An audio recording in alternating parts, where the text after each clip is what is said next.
Good morning students. ਮੈਂ ਤਰੁਣਾ vermi science mistress ਇੱਕ ਵਾਰੀ ਫੇਰ ਤੁਹਾਡੇ ਨਾਲ ਵੀਡੀਓ ਸ਼ੇਅਰ ਕਰਨ ਜਾ ਰਹੀ ਹਾਂ। ਧਾਤਾਂ ਅਤੇ ਅਧਾਤਾਂ, ਮੈਟਲਸ ਐਂਡ ਨੌਨ ਮੈਟਲਸ ਦਾ ਤੀਸਰਾ ਭਾਗ। ਠੀਕ ਹੈ, ਹੁਣ ਤੱਕ ਤਾਂ ਆਪਾਂ ਪੜ੍ਹਿਆ ਸੀਗਾ ਵੀ ਧਾਤਾਂ ਦੇ ਕੀ ਗੁਣ ਹੈ, ਅਧਾਤਾਂ ਦੇ ਕੀ ਗੁਣ ਹੈ, ਅਤੇ ਫਿਰ ਉਸ ਤੋਂ ਬਾਅਦ ਆਪਾਂ ਕਿਰਿਆਸ਼ੀਲਤਾ ਲੜੀ ਬਾਰੇ ਪੜ੍ਹਿਆ ਸੀ ਕਿ ਪੋਟਾਸ਼ੀਅਮ, ਸੋਡੀਅਮ, ਕੈਲਸ਼ੀਅਮ, ਮੈਗਨੀਸ਼ੀਅਮ ਕਿਵੇਂ ਸਭ ਤੋਂ ਵੱਧ ਕਿਰਿਆਸ਼ੀਲ ਤੋਂ ਘਟਦੇ ਵੱਲ ਨੂੰ ਜਾ ਰਹੇ ਹੈ। ਠੀਕ ਹੈ ਜੀ। ਉਸ ਤੋਂ ਬਾਅਦ ਹੁਣ ਆਪਾਂ ਅੱਜ ਜਿਹੜਾ ਕਰਨਾ ਵੀ ਧਾਤਾਂ ਅਤੇ ਅਧਾਤਾਂ ਕਿਵੇਂ ਪ੍ਰਤੀਕਿਰਿਆ ਕਰਦੀਆਂ ਹਨ। ਪਹਿਲੀ ਗੱਲ ਤਾਂ ਬੱਚੋ ਤੁਹਾਨੂੰ 9ਵੀਂ 'ਚ ਆਪਾਂ ਪੜ੍ਹਿਆ ਸੀ ਵੀ ਹਰੇਕ ਜਿਹੜਾ ਤੱਤ ਹੈ ਉਸ ਨੂੰ ਕੀ ਚਾਹੀਦਾ ਹੁੰਦਾ, ਆਪਣੇ ਸਭ ਤੋਂ ਬਾਹਰਲੇ ਸ਼ੈੱਲ ਨੂੰ ਪੂਰਾ ਭਰਨ ਲਈ ਉਹ ਜ਼ੋਰ ਲਗਾਉਂਦਾ ਰਹਿੰਦਾ। ਪਹਿਲੇ 'ਚ 2 ਫਿਰ 8, ਮਤਲਬ ਅਸ਼ਟਕ ਜਿਹੜਾ ਹੈਗਾ ਤਰਤੀਬ ਪਾਉਣ ਲਈ ਇਹ ਬਹੁਤ ਜ਼ੋਰ ਲਗਾਉਂਦਾ। ਜੇ ਕਿਸੇ ਦੇ ਸਭ ਤੋਂ ਬਾਹਰਲੇ ਸ਼ੈੱਲ ਦੇ ਵਿੱਚ 5 ਇਲੈਕਟ੍ਰੋਨ ਹੈ ਤਾਂ ਉਹ 3 ਇਲੈਕਟ੍ਰੋਨ ਦੂਜੇ ਦੇ ਖਿੱਚੇਗਾ। ਠੀਕ ਹੈ, ਜੇ ਕਿਸੇ ਕੋਲ 2 ਇਲੈਕਟ੍ਰੋਨ ਹੈ ਸਭ ਤੋਂ ਬਾਹਰਲੇ ਸ਼ੈੱਲ 'ਚ ਤਾਂ ਉਹ ਆਪਣੇ 2 ਇਲੈਕਟ੍ਰੋਨ ਕਿਸੇ ਨੂੰ ਦੇ ਕੇ ਤਾਂ ਸਭ ਤੋਂ ਬਾਹਰਲਾ ਸ਼ੈੱਲ ਪੂਰਾ ਕਰਨ ਦੀ ਕੋਸ਼ਿਸ਼ ਕਰੇਗਾ ਤਾਂ ਕਿ ਉਹ ਪੂਰੀ ਤਰ੍ਹਾਂ ਐਨ ਰੱਜ ਕੇ ਬੈਠ ਜਾਵੇ। ਠੀਕ ਹੈ, ਇਸ ਹਿਸਾਬ ਨਾਲ ਹੀ ਕਿਰਿਆਸ਼ੀਲਤਾ ਚੱਲਦੀ ਹੈ।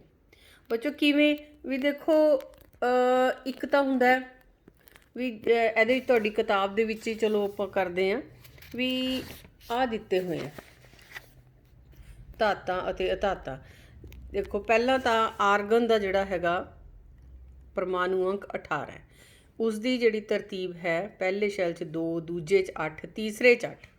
ਠੀਕ ਹੈ, ਹੁਣ ਇਸ ਦੇ ਸਭ ਤੋਂ ਬਾਹਰਲੇ ਸ਼ੈੱਲ 'ਚ 8 ਇਲੈਕਟ੍ਰੋਨ ਹੋ ਗਏ। ਦੈਟ ਮੀਨਸ ਵੀ ਇਸ ਨੂੰ ਕਿਸੇ ਹੋਰ ਦੀ ਲੋੜ ਨਹੀਂ, ਇਹ ਆਪਣੇ ਆਪ 'ਚ ਇੱਕ ਬਹੁਤ ਸਟੇਬਲ ਜਿਹੜਾ ਹੈ ਉਹ ਤੱਤ ਬਣ ਗਿਆ। ਇਸ ਕਰਕੇ ਇਸ ਨੂੰ ਅਸੀਂ ਕਹਿੰਦੇ ਹਾਂ ਅਕਿਰਿਆਸ਼ੀਲ ਤੱਤ। ਠੀਕ ਹੈ ਜੀ, ਇਹ ਕਿਸੇ ਨਾਲ ਕਿਰਿਆ ਨਹੀਂ ਕਰੇਗਾ। ਇਨਰਟ ਗੈਸ ਵੀ ਕਹਿ ਦਿੰਦੇ ਹਾਂ ਇਸ ਨੂੰ, ਅਸੀਂ ਨੋਬਲ ਗੈਸ ਵੀ ਕਹਿ ਦਿੰਦੇ ਹਾਂ। ਉਸ ਤੋਂ ਬਾਅਦ ਆ ਗਿਆ ਜੀ ਸੋਡੀਅਮ ਦੇ 11, 2, 8, 1, ਮਤਲਬ ਇਸ ਦੇ ਪਹਿਲੇ ਸ਼ੈੱਲ 'ਚ 2, ਦੂਸਰੇ 'ਚ 8, ਤੀਸਰੇ 'ਚ 1। ਜੇ ਇਹ 1 ਇਲੈਕਟ੍ਰੋਨ ਕਿਸੇ ਨੂੰ ਦੇ ਦਿੰਦਾ ਤਾਂ ਇਹਦਾ ਸਭ ਤੋਂ ਬਾਹਰਲਾ ਸ਼ੈੱਲ ਰਹਿ ਗਿਆ ਦੂਸਰੇ ਵਾਲਾ, ਅਤੇ ਉਸਦੇ ਦੂਸਰੇ ਸ਼ੈੱਲ ਦੇ ਵਿੱਚ 8 ਇਲੈਕਟ੍ਰੋਨ ਹੈ ਤਾਂ ਇਹ ਪੂਰਾ ਰੱਜਿਆ ਹੋ ਜਾਏਗਾ। ਇਸ ਕਰਕੇ ਇਹ ਕੋਸ਼ਿਸ਼ ਹੁੰਦੀ ਹੈ ਸੋਡੀਅਮ ਦੀ ਕਿ ਆਪਣਾ 1 ਇਲੈਕਟ੍ਰੋਨ ਕਿਸੇ ਨੂੰ ਦੇ ਦੇਵੇ। ਬੱਚੋ ਇੱਕ ਚੀਜ਼ ਤਾਂ ਆਪਾਂ ਨੂੰ ਪੱਕੀ ਹੈ ਵੀ ਜੇ ਕਿਸੇ ਕੋਲ ਜ਼ਿਆਦਾ ਇਲੈਕਟ੍ਰੋਨ ਹੈ ਤਾਂ ਉਹ ਦੂਸਰੇ ਕੋਲੋਂ ਇਲੈਕਟ੍ਰੋਨ ਖਿੱਚਣ ਦੀ ਕੋਸ਼ਿਸ਼ ਕਰੇਗਾ। ਤਾਕਤਵਰ ਬੰਦਾ ਆਪਣੇ ਵੱਲ ਨੂੰ ਖਿੱਚਦਾ ਅਤੇ ਜਿਹੜਾ ਕਮਜ਼ੋਰ ਹੈਗਾ ਉਹ ਕਹਿੰਦਾ ਵੀ ਚੱਲ ਠੀਕ ਹੈ, ਵੀ ਹਾਰ ਛੇਤੀ ਮੰਨ ਲੈਂਦਾ ਕਮਜ਼ੋਰ। ਠੀਕ ਹੈ, ਇਹ ਕਮਜ਼ੋਰ ਹੈ ਇਸ ਕਰਕੇ ਆਪਣੇ ਇਲੈਕਟ੍ਰੋਨ ਕਿਸੇ ਨੂੰ ਦੇ ਦਿੰਦਾ। ਇਸੇ ਤਰ੍ਹਾਂ ਮੈਗਨੀਸ਼ੀਅਮ, ਐਲਮੀਨੀਅਮ। ਠੀਕ ਹੈ, ਪੋਟਾਸ਼ੀਅਮ ਦੇ ਵਿੱਚ ਸਭ ਤੋਂ ਬਾਹਰਲੇ ਸ਼ੈੱਲ 'ਚ 1 ਹੈ ਇਲੈਕਟ੍ਰੋਨ। ਠੀਕ, ਹੁਣ ਤੁਸੀਂ ਇਹ ਦੇਖੋਗੇ ਜਿਹੜੀ ਕਿਰਿਆਸ਼ੀਲਤਾ ਲੜੀ ਆਪਾਂ ਇੱਥੇ ਦੇਖੀ ਸੀ ਉਸ ਦੇ ਵਿੱਚ ਪੋਟਾਸ਼ੀਅਮ ਸਭ ਤੋਂ ਵੱਧ ਕਿਰਿਆਸ਼ੀਲ ਹੈ ਅਤੇ ਸੋਡੀਅਮ ਉਸ ਤੋਂ ਘੱਟ ਕਿਰਿਆਸ਼ੀਲ ਹੈ। ਜੋ ਇਹ ਚੀਜ਼ ਆਪਾਂ ਤੁਹਾਨੂੰ ਇੱਥੇ ਦੱਸਦੀ ਹਾਂ ਵੀ ਜਿਹੜਾ ਪੋਟਾਸ਼ੀਅਮ ਹੈ ਉਸ ਦੇ ਵਿੱਚ ਵੀ ਸਭ ਤੋਂ ਬਾਹਰਲੇ ਸ਼ੈੱਲ 'ਚ 1 ਇਲੈਕਟ੍ਰੋਨ ਹੈ ਅਤੇ ਸੋਡੀਅਮ 'ਚ ਵੀ 1 ਇਲੈਕਟ੍ਰੋਨ ਹੈ। ਫਿਰ ਪੋਟਾਸ਼ੀਅਮ ਜ਼ਿਆਦਾ ਕਿਰਿਆਸ਼ੀਲ ਕਿਉਂ ਹੈ? ਇਹ ਧਿਆਨ ਦੇਣਾ ਇਸ ਚੀਜ਼ ਦਾ ਵੀ ਆਪਾਂ ਚੀਜ਼ ਇੱਕ ਇੱਥੇ ਰੱਖ ਲਈ ਆਪਣੇ ਹੱਥ ਕੋਲ, ਆਹ ਚੀਜ਼ ਹੈ, ਇਹਨੂੰ ਆਪਾਂ ਛੇਤੀ ਚੱਕ ਲਾਂਗੇ, ਆਪਣੇ ਨਾਲ ਜਕੜ ਲਾਂਗੇ। ਜੇ ਕੋਈ ਖਿੱਚੂਗਾ ਇਸ ਨੂੰ ਖਿੱਚ ਲਾਂਗੇ, ਇਸ ਨੂੰ ਹੋਰ ਥੋੜ੍ਹਾ ਜਿਹਾ ਘੱਟ ਜ਼ੋਰ, ਜ਼ਿਆਦਾ ਜ਼ੋਰ ਲੱਗੂਗਾ ਫਿਰ ਖਿੱਚ ਲਾਂਗੇ। ਜਿਹੜਾ ਇਹ ਵਾਲਾ ਜਿਵੇਂ ਜਿਵੇਂ ਅੱਗੇ ਵੱਧਦੇ ਜਾਂਦੇ ਤਾਂ ਆਪਣਾ ਜ਼ੋਰ ਘਟਦਾ ਜਾਂਦਾ ਖਿੱਚਣ ਲੱਗੇ। ਆਪਾਂ ਕਹਿੰਦੇ ਆ ਵੀ ਚੱਲ ਕੋਈ ਨਾ, ਫਿਰ ਇਹ ਗਈ ਸੋ ਗਈ, ਇਸ ਨੂੰ ਖਿੱਚਣਾ ਦੂਸਰੇ ਨੂੰ ਜ਼ਿਆਦਾ ਸੌਖਾ ਹੈ। ਇਸੇ ਤਰ੍ਹਾਂ ਇਹ ਚੌਥੇ ਸ਼ੈੱਲ 'ਚ ਹੈ। ਠੀਕ ਹੈ, ਇਹ ਹੈਗਾ ਤੀਸਰੇ ਸ਼ੈੱਲ 'ਚ, ਇਸ ਕਰਕੇ ਇਹ ਜ਼ਿਆਦਾ ਕਿਰਿਆਸ਼ੀਲ ਹੈ, ਇਹ ਘੱਟ ਕਿਰਿਆਸ਼ੀਲ ਹੈ। ਮੇਰੀ ਗੱਲ ਸਮਝ ਗਏ ਨਾ ਵੀ ਇਹ ਇਸ ਦੇ ਨੇੜੇ ਹੋ ਗਿਆ, ਇਹ ਇਸ ਦੇ ਦੂਰ ਹੋ ਗਿਆ। ਜਿੰਨਾ ਦੂਰ ਹੋਈ ਜਾਏਗਾ ਸ਼ੈੱਲ ਵਧੀ ਜਾਣਗੇ, ਉਨੀ ਹੀ ਜ਼ਿਆਦਾ ਉਸਨੂੰ ਇਲੈਕਟ੍ਰੋਨ ਜਿਹੜੇ ਹੈ ਉਹ ਬਾਹਰ ਛੇਤੀ ਨਿਕਲ ਸਕਦੇ। ਸਮਝ ਆ ਗਈ ਮੇਰੀ ਚੀਜ਼? ਇਹ ਹੈਗੀ ਹੈ ਕਿਰਿਆਸ਼ੀਲਤਾ। ਐਵੇਂ ਅਧਾਤਾਂ ਦਾ ਇਹਨਾਂ ਨੇ ਦਿੱਤਾ ਹੋਇਆ ਵੀ ਅਧਾਤਾਂ ਦੇ ਵਿੱਚ 5 ਇਲੈਕਟ੍ਰੋਨ ਹੈ ਜਿਵੇਂ। ਠੀਕ ਹੈ, ਜਾਂ ਫਿਰ ਇੱਥੇ ਨੀਚੇ ਦਿੱਤੇ ਹੋਏ ਫਾਸਫੋਰਸ, ਆਹ ਫਲੋਰੀਨ 'ਚ 7 ਹੈ, ਇਹ 1 ਇਲੈਕਟ੍ਰੋਨ ਕਿਸੇ ਤੋਂ ਲੈ ਸਕਦਾ। ਹੁਣ ਇੱਕ ਚੀਜ਼ ਤੁਹਾਨੂੰ ਦੱਸਦਾ ਵੀ ਕੋਈ ਆਪਣਾ ਇਲੈਕਟ੍ਰੋਨ ਕਿਸੇ ਨੂੰ ਦਿੰਦਾ, ਆਹ ਦੇਖੋ ਇੱਥੇ, ਜੇ ਕੋਈ ਆਪਣਾ ਇਲੈਕਟ੍ਰੋਨ ਕਿਸੇ ਨੂੰ ਦਿੰਦਾ ਹੈ, ਜਿਵੇਂ 2 4 ਠੀਕ ਹੈ 1 ਇਹ ਹੋ ਗਿਆ, ਇਹਨੇ ਇਲੈਕਟ੍ਰੋਨ ਕਿਸੇ ਨੂੰ ਦੇਤਾ, 4 ਤੇ 2 6 ਤੇ 1 7। ਹੁਣ ਇਸ ਵਿੱਚ 7 ਤਾਂ ਪ੍ਰੋਟੋਨ ਸੀ, ਮਤਲਬ 7 ਧਨ ਚਾਰਜ ਸੀ, 7 ਹੀ ਇਲੈਕਟ੍ਰੋਨ ਸੀ, 7 ਇਲੈਕਟ੍ਰੋਨ ਸੀ, 7 ਇਸ ਦੇ ਵਿੱਚ ਰਿਨ ਚਾਰਜ ਸੀ। ਜੇ ਇਸਨੇ ਆਪਣਾ ਇੱਕ ਰਿਨ ਚਾਰਜ ਕਿਸੇ ਨੂੰ ਦੇਤਾ ਤਾਂ ਇੱਥੇ ਕਿੰਨੇ ਰਿਨ ਚਾਰਜ ਰਹਿ ਗਏ? 6। ਠੀਕ, ਤਾਂ ਕਿਹੜਾ ਚਾਰਜ ਵੱਧ ਗਿਆ? ਧਨ ਚਾਰਜ। ਤਾਂ ਇਹ ਕਿਹੜਾ ਆਇਨ ਬਣ ਜੂਗਾ? ਧਨ ਆਇਨ। ਠੀਕ ਹੈ ਜੀ, ਇਹ ਧਨ ਆਇਨ ਬਣੇਗਾ ਜੇ ਕਿਸੇ ਨੂੰ ਆਪਾਂ ਇਲੈਕਟ੍ਰੋਨ ਦਿੰਦੇ ਹਾਂ। ਜੇ ਕਿਸੇ ਨੂੰ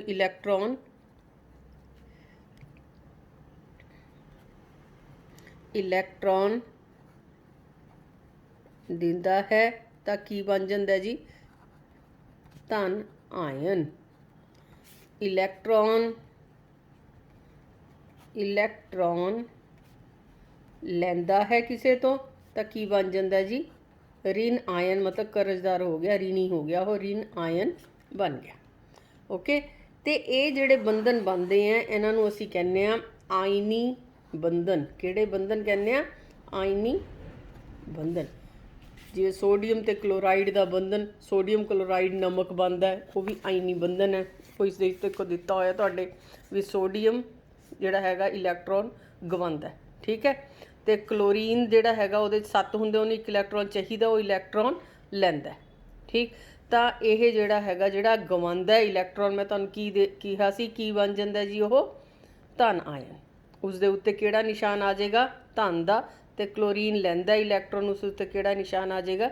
ਰਿਨ ਦਾ। ਸੋਡੀਅਮ ਕਲੋਰਾਈਡ ਇਹਦਾ ਆਇਨੀ ਬੰਧਨ ਹੈ, ਆਇਨੀ ਯੌਗਿਕ ਬਣ ਜਾਂਦੇ ਆ। ਠੀਕ ਹੈ ਜੀ, ਇਸੇ ਤਰ੍ਹਾਂ ਇਹ ਹੁਣ ਆਇਨੀ ਯੌਗਿਕ ਕੀ ਹੁੰਦੇ ਆ?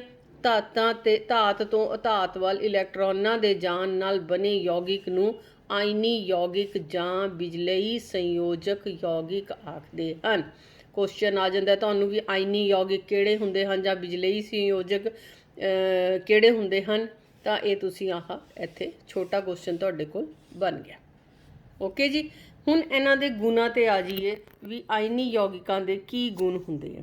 ਇਹ ਬੱਚੋ ਇਹ ਵਾਲੀ ਕਿਰਿਆ ਜਿਹੜੀ ਹੈ ਤੁਸੀਂ ਆਪ ਪੜ੍ਹੋਗੇ ਅਤੇ ਉਸ ਤੋਂ ਬਾਅਦ ਆਪਾਂ ਅਗਲੇ ਪੇਜ 'ਤੇ ਆਉਂਦੇ ਹਾਂ। ਕੁਐਸਚਨ ਇੰਪੋਰਟੈਂਟ ਹੈ ਵੀ ਆਇਨੀ ਯੌਗਿਕਾਂ ਦੇ ਗੁਣ। ਆਇਨੀ ਯੌਗਿਕ ਜਿਹੜੇ ਹੁੰਦੇ ਆ ਦੇਖੋ, ਉਹਨਾਂ ਦੇ ਪਿਘਲਨ ਅੰਕ ਅਤੇ ਉਬਾਲ ਅੰਕ ਇਹ ਦੋਨੋਂ ਬਹੁਤ ਜ਼ਿਆਦਾ ਹੁੰਦੇ ਆ। ਇਹ ਦਿੱਤੇ ਹੋਏ ਆ ਅਲੱਗ ਅਲੱਗ ਦੇ, ਤੁਸੀਂ ਆਪ ਪੜ੍ਹ ਲੈਣੇ ਆ ਵੀ ਸੋਡੀਅਮ ਕਲੋਰਾਈਡ ਦਾ ਪਿਘਲਨ ਅੰਕ ਮਤਲਬ ਜਿੰਨੇ ਡਿਗਰੀ 'ਤੇ ਪਿਘਲਦਾ ਨਮਕ ਉਹ ਦਿੱਤਾ ਹੋਇਆ ਇੰਨੇ 1074 ਕੈਲਵਿਨ 'ਤੇ। ਠੀਕ, ਅਤੇ ਉਬਲਦਾ ਕਿੰਨੇ 'ਤੇ? 1686 ਕੈਲਵਿਨ 'ਤੇ। ਇਸ ਤਰ੍ਹਾਂ ਇਹ ਸਾਰਿਆਂ ਦੇ ਦਿੱਤੇ ਹੋਏ ਆ।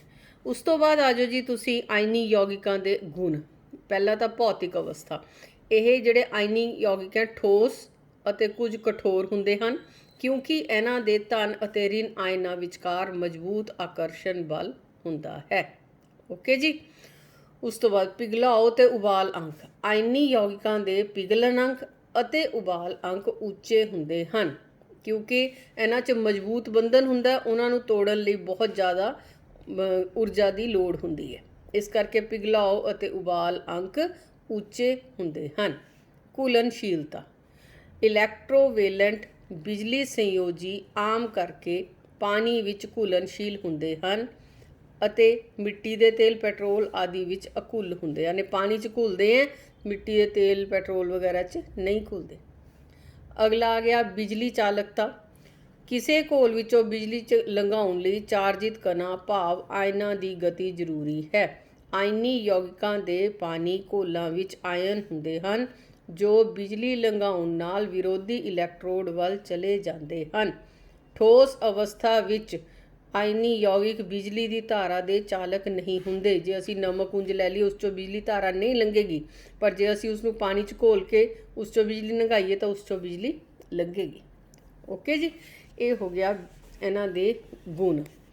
ਅਗਲਾ ਆ ਗਿਆ ਜੀ ਧਾਤਾਂ ਦਾ ਪ੍ਰਾਪਤੀ ਸਥਾਨ। ਧਾਤਾਂ ਦੀ ਪ੍ਰਾਪਤੀ ਕਿੱਥੋਂ ਹੁੰਦੀ ਹੈ? ਪ੍ਰਿਥਵੀ ਦੀ ਪੇਪੜੀ ਧਾਤਾਂ ਦੀ ਮੁੱਖ ਸਰੋਤ ਹੈ। ਸਮੁੰਦਰੀ ਪਾਣੀ ਵਿੱਚ ਵੀ ਸੋਡੀਅਮ ਕਲੋਰਾਈਡ, ਮੈਗਨੀਸ਼ੀਅਮ ਕਲੋਰਾਈਡ ਵਰਗੇ ਘੁਲਣਸ਼ੀਲ ਲੂਣ ਮੌਜੂਦ ਹੁੰਦੇ ਹਨ। ਪ੍ਰਿਥਵੀ ਦੀ ਪੇਪੜੀ 'ਚ ਕੁਦਰਤੀ ਤੌਰ ਤੇ ਮਿਲਣ ਵਾਲੇ ਤੱਤ ਜਾਂ ਯੌਗਿਕਾਂ ਨੂੰ ਕੀ ਕਹਿੰਦੇ ਆ ਜੀ? ਖਣਿਜ। ਖਣਿਜ ਕਿਸ ਨੂੰ ਕਹਿੰਦੇ ਆ? ਹੁਣ ਇਹ ਕੁਐਸਚਨ ਬਣ ਗਿਆ ਤੁਹਾਡਾ ਇੱਥੇ। ਇਹ ਧਿਆਨ ਰੱਖੋ ਵੀ ਜਦੋਂ ਮੈਂ ਇਹ ਅੰਡਰਲਾਈਨ ਕਿਸੇ ਵਰਡ ਨੂੰ ਕਰਤਾ ਉਹ ਛੋਟਾ ਕੁਐਸਚਨ ਆਇਆ। ਖਣਿਜ ਕਿਸ ਨੂੰ ਕਹਿੰਦੇ ਹਨ? ਪ੍ਰਿਥਵੀ ਦੀ ਪੇਪੜੀ 'ਚ ਕੁਦਰਤੀ ਤੌਰ ਤੇ ਮਿਲਣ ਵਾਲੇ ਤੱਤ ਜਾਂ ਯੌਗਿਕਾਂ ਨੂੰ ਖਣਿਜ ਕਹਿੰਦੇ ਹਨ। ਕੁਝ ਸਥਾਨਾਂ ਤੇ ਖਣਿਜਾਂ 'ਚ ਵਿਸ਼ੇਸ਼ ਧਾਤ ਦੀ ਪ੍ਰਤੀਸ਼ਤ ਮਾਤਰਾ ਕਾਫੀ ਵੱਧ ਹੁੰਦੀ ਹੈ, ਜਿਸ ਵਿੱਚੋਂ ਧਾਤਾਂ ਦਾ ਨਿਸ਼ਕਰਸ਼ਣ ਲਾਹੇਵੰਦ ਢੰਗ ਨਾਲ ਕੀਤਾ ਜਾ ਸਕਦਾ ਹੈ। ਅਜਿਹੀਆਂ ਖਣਿਜਾਂ ਨੂੰ ਕੱਚੀਆਂ ਧਾਤਾਂ ਕਹਿੰਦੇ ਹਨ। ਹੁਣ ਕੱਚੀਆਂ ਧਾਤਾਂ ਕਿਹੜੀਆਂ ਹੋ ਗਈਆਂ? ਉਹ ਖਣਿਜ ਜਿਨ੍ਹਾਂ ਵਿੱਚ ਧਾਤਾਂ ਦੀ ਮਾਤਰਾ ਜ਼ਿਆਦਾ ਹੋਵੇ ਉਹਨਾਂ ਨੂੰ ਕੱਚੀਆਂ ਧਾਤਾਂ ਆਖਦੇ ਹਨ। ਨੈਕਸਟ ਆ ਗਿਆ ਜੀ ਧਾਤਾਂ ਦਾ ਨਿਸ਼ਕਰਸ਼ਣ। ਹੁਣ ਧਾਤਾਂ ਨੂੰ ਵੱਖ-ਵੱਖ ਕਿਵੇਂ ਕੀਤਾ ਜਾ ਸਕਦਾ? ਇਹ ਧਾਤਾਂ ਦਾ ਨਿਸ਼ਕਰਸ਼ਣ ਕਈ ਤਰੀਕਿਆਂ ਦੇ ਨਾਲ ਹੁੰਦਾ, ਠੀਕ ਹੈ। ਇਹਨਾਂ ਨੂੰ ਅਸੀਂ ਅਲੱਗ-ਅਲੱਗ ਧਾਤਾਂ ਨੂੰ ਨਾ ਅਸੀਂ ਕਈ ਅਲੱਗ-ਅਲੱਗ ਉਹਨਾਂ 'ਚ ਵੰਡ ਸਕਦੇ ਹਾਂ ਵੀ ਕਿਰਿਆਸ਼ੀਲਤਾ ਦੇ ਆਧਾਰ 'ਤੇ। ਘੱਟ ਕਿਰਿਆਸ਼ੀਲ ਧਾਤਾਂ, ਮੱਧ ਕਿਰਿਆਸ਼ੀਲ ਧਾਤਾਂ, ਵੱਧ ਕਿਰਿਆਸ਼ੀਲ ਧਾਤਾਂ, ਠੀਕ। ਜਿਹੜੀ ਕੱਚੀ ਧਾਤ ਦਾ ਤੋਂ ਸ਼ੁੱਧ ਧਾਤ ਦਾ ਨਿਸ਼ਕਰਸ਼ਣ ਕੀਤਾ ਜਾਂਦਾ ਉਹ ਕਈ ਪੜਾਅ ਹੁੰਦੇ ਆ। ਕਈਆਂ ਨੂੰ ਤਾਂ ਦੇਖੋ ਇੱਧਰ ਲਿਖਿਆ ਹੋਇਆ ਤੁਹਾਡੀ ਬੁੱਕ ਦੇ ਵਿੱਚ। ਹੁਣ potassium, sodium, calcium, magnesium, aluminium, ਇਹਨਾਂ ਨੂੰ ਤਾਂ ਅਸੀਂ ਬਿਜਲਈ ਅਪਘਟਨ ਦੇ ਨਾਲ ਨਿਸ਼ਕਰਸ਼ਿਤ ਕਰ ਲੈਂਦੇ ਹਾਂ। ਜਿਹੜਾ ਜ਼ਿੰਕ, ਆਇਰਨ, ਲੈਡ ਤੇ ਕਾਪਰ, ਇਹਨਾਂ ਨੂੰ ਕਾਰਬਨ ਦੀ ਵਰਤੋਂ ਕਰਕੇ ਲਘੂਕਰਨ ਦੇ ਨਾਲ ਵੱਖ-ਵੱਖ ਕਰਦੇ ਆ। ਤੇ ਜਿਹੜਾ ਚਾਂਦੀ ਅਤੇ ਸੋਨਾ ਇਹ ਹੈ, ਇਹ ਕੁਦਰਤੀ ਅਵਸਥਾ ਵਿੱਚ ਆਪਣੇ ਆਪ ਹੀ ਉਪਸਥਿਤ ਹੁੰਦੇ ਆ। ਇਹਨਾਂ ਦਾ ਕੋਈ ਉਹ ਨਹੀਂ, ਇਹ ਤਾਂ ਸਿੱਧੇ ਹੀ ਮਿਲ ਜਾਂਦੇ ਸਾਨੂੰ। ਓਕੇ ਜੀ। ਹੁਣ ਕੱਚੀ ਧਾਤ ਦਾ ਜਿਹੜਾ ਨਿਸ਼ਕਰਸ਼ਣ ਹੈ ਉਹ ਕਿਵੇਂ ਕੀਤਾ ਜਾਂਦਾ? ਪਹਿਲਾਂ ਤਾਂ ਕੱਚੀ ਧਾਤ ਦਾ ਗਾੜਾਪਨ ਦੇਖਿਆ ਜਾਂਦਾ, ਫਿਰ ਉਸ ਵਿੱਚੋਂ ਕਿਹੜੀਆਂ ਵੱਧ ਕਿਰਿਆਸ਼ੀਲ ਹੈ, ਕਿਹੜੀਆਂ ਥੋੜ੍ਹੀਆਂ ਜਿਹੀਆਂ ਘੱਟ ਅਤੇ ਕਿਹੜੀਆਂ ਬਿਲਕੁਲ ਘੱਟ ਕਿਰਿਆਸ਼ੀਲ ਧਾਤਾਂ ਉਹਨਾਂ ਨੂੰ ਦੇਖਿਆ ਜਾਂਦਾ। ਜਿਹੜੀਆਂ ਵੱਧ ਕਿਰਿਆਸ਼ੀਲ ਧਾਤਾਂ ਉਹਨਾਂ ਨੂੰ ਦਾ ਬਿਜਲਈ ਅਪਘਟਨ ਕਰਕੇ ਸ਼ੁੱਧ ਧਾਤ ਪ੍ਰਾਪਤ ਕੀਤੀ ਜਾਂਦੀ ਹੈ। ਜਿਹੜੀਆਂ ਠੀਕ ਕਿਰਿਆਸ਼ੀਲ ਹੈ ਉਹਨਾਂ ਨੂੰ ਕਾਰਬੋਨੇਟ ਕੱਚੀ ਧਾਤ ਅਤੇ ਸਲਫਾਈਡ ਕੱਚੀ ਧਾਤ ਵਿੱਚ ਵੱਖ-ਵੱਖ ਕੀਤਾ ਜਾਂਦਾ ਹੈ। ਕਾਰਬੋਨੇਟ ਕੱਚੀ ਧਾਤ ਦਾ ਭਸਮੀਕਰਨ ਕੀਤਾ ਜਾਂਦਾ, ਘੱਟ ਮਤਲਬ ਆਕਸੀਜਨ ਦੇ ਵਿੱਚ ਉਹਨਾਂ ਨੂੰ ਭੁੰਨਿਆ ਜਾਂਦਾ। ਸਲਫਾਈਡ ਕੱਚੀ ਧਾਤ ਨੂੰ ਆਕਸੀਜਨ ਦੀ ਮਾਤਰਾ 'ਚ ਭੁੰਨਿਆ ਜਾਂਦਾ, ਫਿਰ ਉਹਨਾਂ ਦੇ ਆਕਸਾਈਡ ਬਣਾਏ ਜਾਂਦੇ, ਫਿਰ ਲਘੂਕਰਨ ਕਰਕੇ ਧਾਤਾਂ ਦੀ ਪ੍ਰਾਪਤੀ ਕਰਕੇ ਉਹਨਾਂ ਨੂੰ ਸਾਫ਼ ਕੀਤਾ ਜਾਂਦਾ। ਤੇ ਜਿਹੜੀਆਂ ਬਿਲਕੁਲ ਘੱਟ ਕਿਰਿਆਸ਼ੀਲ ਧਾਤਾਂ ਉਹਨਾਂ ਨੂੰ ਸਲਫਾਈਡ ਕੱਚੀ ਧਾਤ ਵਿੱਚ ਬਦਲ ਕੇ ਫਿਰ ਭੁੰਨ ਕੇ ਧਾਤ ਬਣਾਇਆ ਜਾਂਦਾ, ਫਿਰ ਉਹਨਾਂ ਨੂੰ ਸਾਫ਼ ਕੀਤਾ ਜਾਂਦਾ। ਇਹ ਹੋ ਗਿਆ ਹੁਣ ਇੱਥੇ ਤੱਕ ਵੀ ਅਸੀਂ ਧਾਤਾਂ ਨੂੰ ਕਿਵੇਂ ਪ੍ਰਾਪਤ ਕਰ ਸਕਦੇ ਹਾਂ। ਬੱਚੋ ਮੇਰੇ ਖਿਆਲ 'ਚ ਹੁਣ ਤੱਕ ਜੋ ਆਪਾਂ ਕੀਤਾ ਵੀ ਧਾਤਾਂ ਦੇ ਕੀ ਗੁਣ ਹੈ, ਇੱਕ ਵਾਰੀ ਮੇਰੇ ਖਿਆਲ ਆਪਾਂ ਰਿਵਾਈਜ਼ ਵੀ ਕਰ ਲਈਏ ਵੀ ਕੀ ਹੈ। ਭੌਤਿਕ ਗੁਣ ਧਾਤਾਂ ਦੇ ਵੀ ਕਿਹੜੇ ਹੈ। ਭੌਤਿਕ ਗੁਣ ਹੈ ਜੀ, ਪਹਿਲਾਂ ਧਾਤ ਵੀ ਚਮਕ ਹੁੰਦੀ ਹੈ। ਫਿਰ ਉਸ ਤੋਂ ਬਾਅਦ ਆ ਜਾਓ ਜੀ, ਇਹ ਧਾਤਾਂ ਆਮ ਤੌਰ 'ਤੇ ਕਠੋਰ ਹੁੰਦੀਆਂ ਹਨ, ਠੀਕ ਹੈ ਜੀ। ਇਹਨਾਂ ਕੁਟੀਨ ਯੋਗਤਾ ਹੁੰਦੀ ਹੈ, ਖਚੀਨ ਯੋਗਤਾ ਹੁੰਦੀ ਹੈ। ਫਿਰ ਉਸ ਤੋਂ ਬਾਅਦ ਤਾਪ ਦੀਆਂ ਚੰਗੀਆਂ ਚਾਲਕ ਹੁੰਦੀਆਂ। ਫਿਰ ਆ ਗਿਆ ਜੀ ਇਹਨਾਂ ਵਿੱਚੋਂ ਇੱਕ, ਜੇ ਧਾਤ ਨੂੰ ਕਿਸੇ ਦੂਜੀ ਧਾਤ ਨਾਲ ਟਕਰਾਇਆ ਜਾਵੇ ਤਾਂ ਇੱਕ ਆਵਾਜ਼ ਪੈਦਾ ਹੁੰਦੀ ਹੈ ਜਿਹਨੂੰ ਅਸੀਂ ਸੋਨੇਰੋਜ਼ ਧਾਤਾਂ ਕਹਿੰਦੇ ਹਾਂ। ਉਸ ਤੋਂ ਬਾਅਦ ਅਧਾਤਾਂ ਆ ਗਈਆਂ ਵੀ ਅਧਾਤਾਂ ਆਮ ਤੌਰ 'ਤੇ ਤਾਂ ਗੈਸੀ ਅਵਸਥਾ 'ਚ ਮਿਲਦੀਆਂ, ਪਰ ਬ੍ਰੋਮੀਨ ਅਜਿਹੀ ਅਧਾਤ ਹੈ ਜਿਹੜੀ ਸਾਨੂੰ ਤਰਲ ਅਵਸਥਾ ਵਿੱਚ ਮਿਲਦੀ ਹੈ। ਹੁਣ ਇਹ ਆ ਗਿਆ ਐਕਸੈਪਸ਼ਨਸ ਧਾਤਾਂ ਦੇ। ਜਿਹੜਾ ਪਾਰਾ, ਬਾਕੀ ਧਾਤਾਂ ਠੋਸ ਹੁੰਦੀਆਂ ਪਰ ਪਾਰਾ ਜਿਹੜਾ ਹੈਗਾ ਉਹ ਤਰਲ ਅਵਸਥਾ 'ਚ ਮਿਲਦਾ। ਗੈਲੀਅਮ ਅਤੇ ਸੀਜ਼ੀਅਮ ਦਾ ਪਿਘਲਣ ਅੰਕ ਜਿਹੜਾ ਹੈਗਾ ਬਹੁਤ ਘੱਟ ਹੁੰਦਾ, ਬਾਕੀ ਧਾਤਾਂ ਦਾ ਜ਼ਿਆਦਾ ਹੁੰਦਾ। ਆਇਓਡੀਨ ਜਿਹੜਾ ਹੈਗਾ, ਆਇਓਡੀਨ ਦੇ ਵੀ ਬਾਕੀ ਅਧਾਤਾਂ ਵਿੱਚ ਕੋਈ ਚਮਕ ਨਹੀਂ ਹੁੰਦੀ, ਪਰ ਆਇਓਡੀਨ ਅਜਿਹੀ ਅਧਾਤ ਹੈ ਜਿਹੜੀ ਚਮਕਦਾਰ ਹੁੰਦੀ ਹੈ, ਠੀਕ। ਜਿਹੜੇ ਕਾਰਬਨ ਹੈ ਉਹ ਅਜਿਹੀ ਅਧਾਤ ਹੈ ਜਿਹੜੀ ਵੱਖ-ਵੱਖ ਰੂਪਾਂ 'ਚ ਮਿਲਦੀ ਹੈ। ਬਾਕੀ ਅਧਾਤਾਂ ਜਿਹੜੀਆਂ ਉਹ ਇੰਨੀਆਂ ਠੋਸ ਨਹੀਂ ਹੁੰਦੀਆਂ, ਸਖਤ ਨਹੀਂ ਹੁੰਦੀਆਂ, ਪਰ ਹੀਰਾ ਜਿਹੜਾ ਹੈਗਾ ਦੁਨੀਆ ਤੋਂ ਦਾ ਸਭ ਤੋਂ ਠੋਸ ਜਿਹੜਾ ਤੱਤ ਮੰਨਿਆ ਗਿਆ ਉਹ ਹੀਰਾ ਮੰਨਿਆ ਗਿਆ, ਅਤੇ ਹੀਰਾ ਜਿਹੜਾ ਉਹ ਇੱਕ ਅਧਾਤ ਹੈ। ਓਕੇ ਜੀ। ਬਾਕੀ ਅਧਾਤਾਂ ਜਿਹੜੀਆਂ ਉਹ ਬਿਜਲੀ ਦੀਆਂ ਕੁਚਾਲਕ ਹੈ, ਪਰ ਗ੍ਰੇਫਾਈਟ ਬਿਜਲੀ ਦਾ ਸੁਚਾਲਕ ਹੈ। ਐਲਕਲੀ ਧਾਤਾਂ ਜਿਹੜੀਆਂ ਇੰਨੀਆਂ ਨਰਮ ਹੈ ਕਈ ਜਿਨ੍ਹਾਂ ਨੂੰ ਚਾਕੂ ਨਾਲ ਕੱਟਿਆ ਜਾ ਸਕਦਾ, ਬਾਕੀ ਧਾਤਾਂ ਨੂੰ ਚਾਕੂ ਨਾਲ ਨਹੀਂ ਕੱਟਿਆ ਜਾ ਸਕਦਾ, ਪਰ ਲੀਥੀਅਮ, ਸੋਡੀਅਮ, ਪੋਟਾਸ਼ੀਅਮ ਇੰਨੀਆਂ ਨਰਮ ਹੈ ਕਿ ਇਹਨਾਂ ਨੂੰ ਆਸਾਨੀ ਨਾਲ ਚਾਕੂ ਨਾਲ ਕੱਟਿਆ ਜਾ ਸਕਦਾ। ਓਕੇ ਜੀ। ਉਸ ਤੋਂ ਬਾਅਦ ਆਪਾਂ ਕੀਤਾ ਸੀ ਧਾਤਾਂ ਦੇ ਰਸਾਇਣਿਕ ਗੁਣ। ਜਦੋਂ ਇਹਨਾਂ ਨੂੰ ਹਵਾ 'ਚ ਜਲਾਇਆ ਜਾਂਦਾ ਤਾਂ ਕੀ ਹੁੰਦਾ? ਜਦੋਂ ਅਸੀਂ ਇਹਨਾਂ ਨੂੰ ਹਵਾ ਵਿੱਚ ਜਲਾਉਂਦੇ ਹਾਂ ਤਾਂ ਧਾਤ ਵੀ ਆਕਸਾਈਡ ਬਣ ਜਾਂਦੇ ਆ, ਠੀਕ ਜੀ। ਉਸ ਤੋਂ ਬਾਅਦ ਜਿਹੜਾ ਸਿਲਵਰ ਅਤੇ ਗੋਲਡ ਹੈਗੇ ਆ ਉਹ ਉੱਚੇ ਤਾਪਮਾਨ 'ਤੇ ਵੀ ਆਕਸੀਜਨ ਨਾਲ ਕਿਰਿਆ ਨਹੀਂ ਕਰਦੇ, ਧਾਤਾਂ ਨੂੰ ਜਦੋਂ ਪਾਣੀ ਨਾਲ ਪ੍ਰਤੀਕਿਰਿਆ ਕੀਤੀ ਜਾਂਦੀ ਹੈ ਤਾਂ ਕੀ ਹੁੰਦਾ, ਦੇਖੋ ਇੱਧਰ ਦਿੱਤਾ ਧਾਤ ਜਮਾ ਪਾਣੀ, ਧਾਤ ਆਕਸਾਈਡ ਤੇ ਹਾਈਡਰੋਜਨ। ਜਦੋਂ ਤੇਜ਼ਾਬਾਂ ਨਾਲ ਪ੍ਰਤੀਕਿਰਿਆ ਕਰਦੀਆਂ ਤਾਂ ਇਹ ਲੂਣ ਅਤੇ ਹਾਈਡਰੋਜਨ ਬਣਾਉਂਦੀਆਂ। ਐਕੁਆਰੀਜ਼ੀਆ ਕੀ ਹੁੰਦਾ, ਦੇਖੋ ਦਿੱਤਾ ਹੋਇਆ, ਇਸ ਦੇ ਵਿੱਚ 3:1 ਦੇ ਅਨੁਪਾਤ ਦੇ ਵਿੱਚ ਹਾਈਡਰੋਕਲੋਰਿਕ ਤੇ ਨਾਈਟ੍ਰਿਕ ਐਸਿਡ ਦਾ ਜਿਹੜਾ ਸੋਲਿਊਸ਼ਨ ਹੈ ਉਸਨੂੰ ਐਕੁਆਰੀਜ਼ੀਆ ਕਿਹਾ ਜਾਂਦਾ ਹੈ। ਠੀਕ ਹੈ। ਉਸ ਤੋਂ ਬਾਅਦ ਆਪਾਂ ਕਿਰਿਆਸ਼ੀਲਤਾ ਲੜੀ ਬਾਰੇ ਪੜ੍ਹਿਆ ਵੀ ਕਿਵੇਂ ਕਿਹੜੀ ਸਭ ਤੋਂ ਵੱਧ ਕਿਰਿਆਸ਼ੀਲ ਧਾਤ ਹੈ, ਕਿਹੜੀ ਸਭ ਤੋਂ ਘੱਟ ਕਿਰਿਆਸ਼ੀਲ ਧਾਤ ਹੈ। ਫਿਰ ਅਸੀਂ ਧਾਤਾਂ ਤੇ ਅਧਾਤਾਂ ਕਿਵੇਂ ਪ੍ਰਤੀਕਿਰਿਆ ਕਰਦੀਆਂ ਉਹਨਾਂ ਬਾਰੇ ਵੀ, ਕਿਵੇਂ ਉਹਨਾਂ ਦੀ ਜਿਹੜੀ ਇਲੈਕਟ੍ਰੋਨਿਕ ਤਰਤੀਬ ਹੈ ਉਸ ਮੁਤਾਬਿਕ ਉਹਨਾਂ ਦੀ ਕਿਰਿਆਸ਼ੀਲਤਾ ਹੁੰਦੀ ਹੈ। ਆਇਨੀ ਯੌਗਿਕ ਕੀ ਹੁੰਦੇ ਹੈ, ਆਇਨੀ ਯੌਗਿਕਾਂ ਦੇ ਗੁਣਾਂ ਬਾਰੇ ਪੜ੍ਹਿਆ, ਧਾਤਾਂ ਦੇ ਨਿਸ਼ਕਰਸ਼ਣ ਬਾਰੇ ਪੜ੍ਹਿਆ। ਮੇਰੇ ਖਿਆਲ 'ਚ ਬੱਚੋ ਤੁਹਾਨੂੰ ਇਹ ਸਮਝ ਆ ਗਿਆ ਹੋਏਗਾ। ਫਿਰ ਵੀ ਜੇ ਕੋਈ ਪ੍ਰੋਬਲਮ ਹੈ ਤੁਸੀਂ you can message me on my mail ID। Thank you.